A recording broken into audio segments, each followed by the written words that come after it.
Hello, welcome to Console Choice. It's Mark, and I'm going to talk a little bit about Sea of Stars, a new turn-based RPG that came out last week. And here's a few of its major points that I think make it well worth a go. So let's talk about the really obvious one. It's the art style. Look at that pixel art. I think it's absolutely gorgeous. They've put so much detail into the environments and the character models and the animations for the characters throughout the story. It really does just shine through beautifully. I think this is a real contender, real competition for Square Enix's HD 2D art style. And Nintendo, if you fancy doing a Link to the Past remake in this art style, oh, I'd be a happy mark. Complementing that art style is the music, which is 90% gold. It put a real smile on my face as I was wandering around the world. The battle music has a wonderful 90s feel to it that evoked memories of Teenage Mutant Ninja Turtles and Streets of Rage. As I say, 90% gold. There was one particular instance where there was a village in peril, and the peril music drove me nuts because the villagers took slightly too long to explain what the problem was. Other than that, it's been absolutely lovely. The gameplay will be super familiar to you. You navigate the world from a top-down, bird's-eye perspective, much like old Final Fantasy and Zelda games. Maneuvering from point to point through caves and up and down ledges to your next story point, fighting enemies as you go. You can use either the joystick or the D-pad. I found myself favoring the D-pad, though I was playing on PlayStation, and that's a PlayStation controller issue. I don't like where DualSense controller joysticks are placed. I also tried the demo on the Switch, and I found myself favoring the joystick on the Switch. So it's purely a personal preference thing. Both options are there. Unusually for this style of game, you can climb up and down ledges. This really opens up the sense of exploration, and you do this with a simple press of X, or your console equivalent, when you reach the appropriate ledge. It's also required for ladders, and I did find myself forgetting to hit the button for ladders. I'm used to just being able to walk towards a ladder and the character climb up it. But after a couple of hours of me constantly doing this to myself, I finally got used to it, and then I forgot all about it. Save points are particularly old school as well. You must save at a magic tome on a pedestal. These are dotted around the world. And there are also points where you have campsites and can set up camp, and you'll find a save point there as well. The game also frequently auto-saves, so chances are, even if you die, there is an auto-save with your name on it that will allow you to start up again sooner than your last major save point.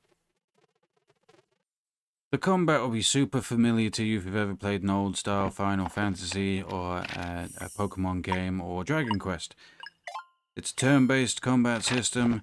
You guys stand in one place, their guys stand in other places, in this case sometimes around you with you grouped in the middle, and you'll take turns at throwing weapons and magic at each other until someone falls down dead.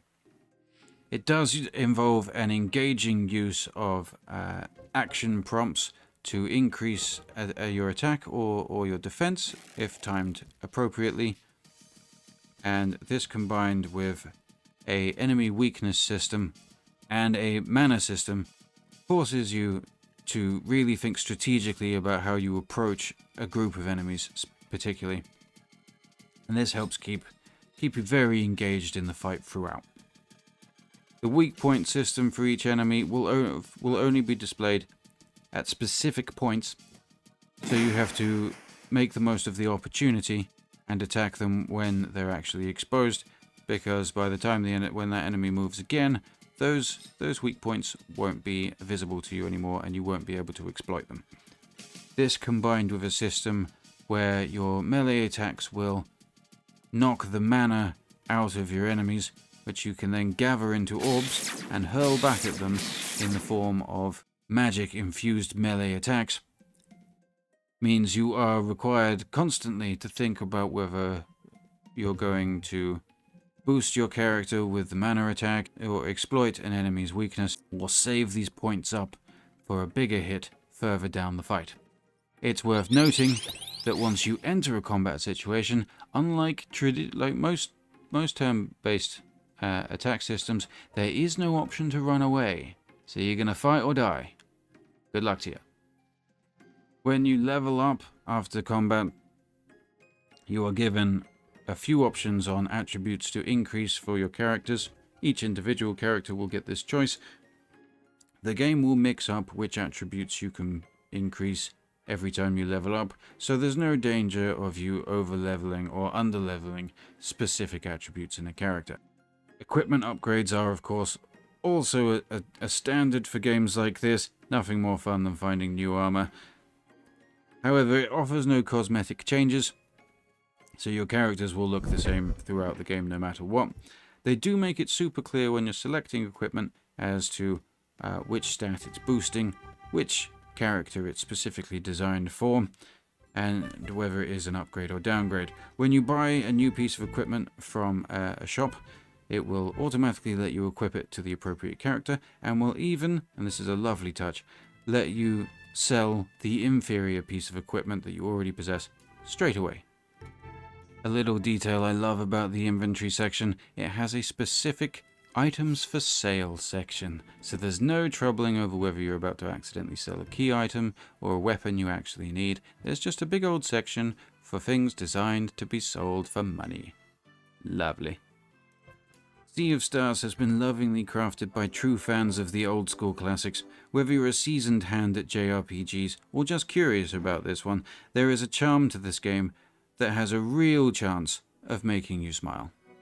Overall, Sea of Stars is sure to go down as a modern classic of the genre, familiar to anyone who knows JRPG systems, and perfectly accessible to newcomers. Overall, it's the little details that truly make this game shine for me, from the fishing minigame through to the cute character animations throughout, down to the cooking mechanic, where you get a beautiful little storyboard of the food that you're cooking, specific to each type of food, really encouraging you to try out the new recipes. Fantastic. So there we go. A brief overview of the major points that really drew me into this game. I've only spent a few hours with it so far, but I will be ploughing into it at my next available opportunity.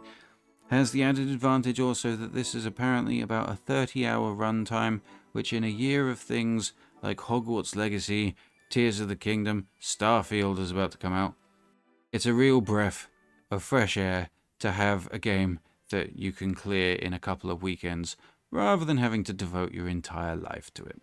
Thank you very much for watching. If you're new here, please subscribe, leave a like or a comment down in the comments section.